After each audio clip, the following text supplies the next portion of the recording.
আজকে 4ই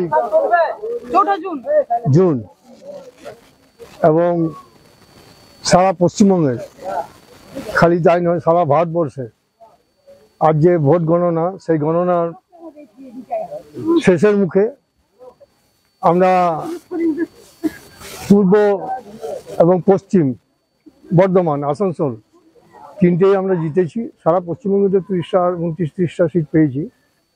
তো কীর্তি আজাদ আমাদের প্রার্থী ছিলেন, তিনি একজন বিশ্বকাপের অংশীদার। তো আমরা খুব খুশি। 1 নম্বর ওয়ার্ড আমরা দীর্ঘদিন ধরে হার স্বীকার করে এসেছি, এবার কিন্তু আমরা বিপুল ভোটে জয়যুক্ত করেছি। এই জন্য ধোবিঘাট অঞ্চলের প্রত্যেক মা বোন সংগ্রামী সাথীকে অনেক অনেক ধন্যবাদ জানাই। আমাদের যে কাজগুলো বাকি আছে আগামী দিনে সেগুলো পূরণ করতে হবে। আমাদের নেত্রী মমতা ব্যানার্জি উনি কীভাবে মানুষের স্বার্থে লড়াই করছে আপনারা সবই দেখছেন। মানে সারা ভারতবর্ষে কোনো রাজ্যে কিন্তু এরকম সুযোগ সুবিধা মানুষ পায়নি।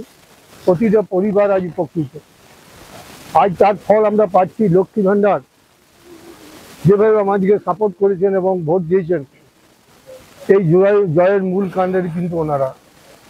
যাই হোক, আগামী দিনে যাতে আমরা আরও মানুষের সেবা করতে পারি, ভালো করতে পারি, যে কাজগুলো বাকি আছে সেগুলো যেন আমরা ঠিকমতো করতে পারি, সবারই সহযোগিতা প্রয়োজন আছে। আপনাদের প্রত্যেকেও বলবো সুশৃঙ্খল সুসজ্জিত কোনো গণ্ডগোলে জড়াবেন না। আপনাদের প্রত্যেক কাছে আবেদন করছি। মমতা ব্যানার্জি আমাদের নেত্রী। মমতা ব্যানার্জি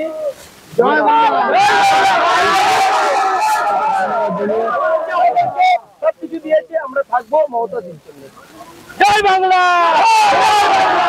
জয় বাংলা। সবাই সংযত থাকো, এইটুকু আমি অনুরোধ করবো। ঠিক আছে।